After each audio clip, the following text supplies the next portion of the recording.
ইতিমধ্যে হতাশ হৈছোঁ ৰাজ্য চৰকাৰৰ কাম দেখি। কাৰণ যিটো ৰাস্তা মৰিয়নি মুককচুঙৰ যোনটো ৰাস্তা আমাৰ অসমক যিদৰে দিয়া হৈছে তাৰ তুলনাত বহুগুণে বেছি আমাৰ নাগালেণ্ডক এৰি দিয়া হৈছে মৰিয়নিৰ এই পথটো। তাৰ সেইখিনি কথা লৈ ইতিমধ্যে তৰ্ক বিতৰ্ক চলি আছে। দল সংগঠনে প্ৰতিবাদ অব্যাহত ৰাখিছে আৰু আজি আমি ইয়াত উপস্থিত হৈছোঁ নাগাজাংকা অঞ্চলত। আৰু ইয়াত আমি দেখিবলৈ পাইছোঁ যে যোৱা কেইবাটাও দিন ধৰি ইয়াত জব কাৰ্ডৰ কাম চলি আছে। নাগালেণ্ডৰ মানুহে আহি লগতে প্ৰশাসনো আহি ৰাইজক বাধা দিছে আৰু আগতে ফলক ভাঙি দিয়া হৈছে। এই ৰাস্তাটো জব কাৰ্ডৰ কামেৰেই বনোৱা, কিন্তু আজি পুনৰবাৰ আহি প্ৰায় দাবীয়ে দিয়া হৈছে যে আগতে বাধা দিছিলোঁ, তোমালোকে কাম কেনেকৈ কৰিছা। তেওঁলোকৰ মতে এইখিনিতে বৰ্ডাৰ, এইখিনিৰ পৰা মাটিখিনি নাগালেণ্ডৰ মাটি। আৰু তেওঁলোকেতো দাবীয়ে কৰে মৰিয়নিৰ আমাৰ ৰেল লাইনলৈকে নাগালেণ্ডৰ মাটি বুলিও কেতিয়াবা দাবী কৰে। এতিয়াতো তেওঁলোকে সীমা বান্ধি দিছে যে ইয়াৰ পিছফালে কাম কৰিব নোৱাৰিব।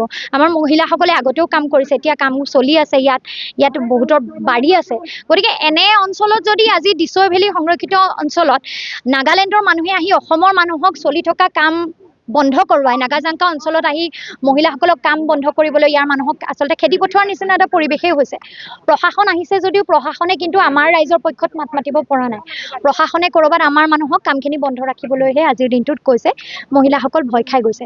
গতিকে এইদৰে যদি আজি সীমাটো বঢ়াই আনি থাকিব, তেওঁলোকে সীমা বঢ়াই আগৰে পৰা আনি আছে। আমাৰ মতে বা মেপখনো যদি আমি চাওঁ যথেষ্ট দূৰলৈকে অসমৰ মাটি পৰে। তাত যদি আজিৰ দিনটোত তেওঁলোকে কৈছে যে এয়া আমি সীমা দিছোঁ, তাৰ আগবাঢ়ি তোমালোক যাব নোৱাৰিবা, অনাগত দিনত সেই সীমাটো তেওঁলোকে ঠেলি আনি থাকিব। আৰু তেওঁলোক যেতিয়া আহে হাতত অস্ত্ৰ লৈ আহে, দা চা লৈয়ে আহে নৰ্মেলি। গতিকে দা কুঠাৰ লগত লৈ যদি আহি নৰ্মেলিও মানুহে বহুত ভদ্ৰ ভাষাৰেই কয়, মানুহে ভয় খোৱাটো স্বাভাৱিক। আৰু ইয়াত আগতেও বহুত বেয়া পৰিস্থিতি উদ্ভৱ হৈছে। বিধায়ক মহোদয়কে এটা সময়ত খেদা এটা পৰিৱেশো সৃষ্টি হয় নাগালেণ্ডৰ মানুহে। গতিকে সাধাৰণ ৰাইজে ভয় খাব আৰু এই ভয়বোৰৰ পৰা আমাক উদ্ধাৰ কোনে কৰিব পাৰিব? চৰকাৰে কৰিব পাৰিব। চৰকাৰে সুস্পষ্টভাৱে অতি দৃঢ়তাৰে ক'ব লাগিব যে এইখিনিলৈকে অসমৰ মাটি, ইয়াত নাগালেণ্ডৰ মানুহে হাজাৰ বাধা দিলেও আমি প্ৰশাসনে সুৰক্ষা দিম। আমাৰ প্ৰশাসনে সুৰক্ষা দিব পৰা নাই। কিন্তু আমাৰ বৰ্ডাৰৰ এৰিয়াবোৰত আমাক যিদৰে ৰাইজক সুৰক্ষা দিব লাগে এই সুৰক্ষা আজিৰ দিনটোত নাই। চৰকাৰে প্ৰশাসনে কোনো স্পষ্টকৈ নিজৰ দমন মাটিখিনি ৰাখিব পৰা নাই। এৰি দিছে, সেই ৰাস্তাটোতো এৰিয়ে দিলে। ইতিমধ্যে ৰাস্তাটো এৰি দিয়াই হৈছে, কাগজে পত্ৰ এৰি দিছে।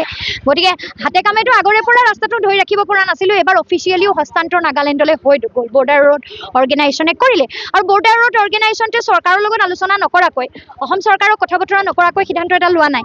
ইয়াতো অনাগত দিনত তেনেকুৱাই হ'ব যে এইখিনিলৈকে নাগালেণ্ডে দাবী কৰি আছে, আমি নাগালেণ্ডক এৰি দিওঁ বুলি ক'ব আৰু চৰকাৰেও কথাটো মানি ল'ব। কেন্দ্ৰই ক'ব বা ৰাজ্যই ক'ব, আমি মানি ল'বলৈ বাধ্য হ'ব লাগিব।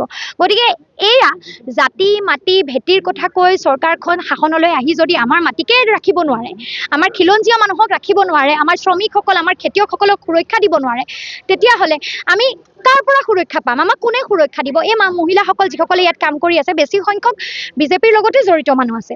আজি ইয়াত জব কাৰ্ডৰ কাম চলিছে, ইয়াত ৱাৰ্ড মেম্বাৰ আছে, জীৱিকা সখীসকল আছে, বিজেপিৰ লগত জড়িত মানুহে আছে। এইসকল মানুহৰতো জীৱনৰ নিৰাপত্তাৰ প্ৰশ্ন আজি আহিছে ইয়াত। তেওঁলোকে সুৰক্ষিত হৈ থাকিব পাৰিবনে নাই? গতিকে আমি চৰকাৰক স্পষ্টভাৱে দাবী জনাইছোঁ, হিমন্ত বিশ্ব শৰ্মাদেৱক দাবী জনাইছোঁ যে আপুনি নাগাজাংকাৰ এই অঞ্চলসমূহলৈ আহক, পৰিদৰ্শন কৰক, সীমাৰ সমস্যাটো কিমান গুৰুত্বপূৰ্ণ সমস্যা হৈ আছে চাওক আৰু এই ক্ষেত্ৰত স্পষ্ট এটা ডিচিশ্যন লওক। তেখেত আজি নৰ্থ ইষ্টৰ মুৰব্বী, তেখেত সকলোৱে মানে বুলি আমি ভাবোঁ। গতিকে নৰ্থ ইষ্টৰ ইমান এটা গুৰুত্বপূৰ্ণ দায়িত্বত থাকে, য'ত তেখেতৰ কথা সকলোৱে শুনে বুলি আমি দেখোঁ, তেনে এটা স্থলত তেখেতে নাগালেণ্ডৰ লগত এটা মীমাংসা কিয় কৰিব পৰা নাই? নাগালেণ্ড চৰকাৰক, নাগালেণ্ড প্ৰশাসনক কিয় বাধ্য কৰিব পৰা নাই? আমি বিধায়ক মহোদয়কো অনুৰোধ জনাম, এই ঠাইসমূহলৈ আহক আৰু এই মীমাংসাবোৰ ঠিক কৰক। নিৰ্বাচনৰ সময়ত আমাক বাধা দিয়া হৈছিল এই অঞ্চলত সোমাবলৈ। গতিকে আমাক অসমীয়া মানুহক অসমৰ অঞ্চলতে যিসকল মানুহে বাধা দিব পাৰে, সেইসকল ব্যক্তিকো আমি বিচাৰিছোঁ যে আহক, ৰাইজসকলক সুৰক্ষা দিবলৈ মাৰ বান্ধি থিয় হওঁ যে এইখিনিলৈকে অসমৰ মাটি, আমি সকলোৱে অসমৰ মাটি নাগালেণ্ডৰ হাতলৈ যাবলৈ নিদিওঁ বুলি হাতে হাত ধৰি সাজোৰে সন্মিলিতভাৱে দল মত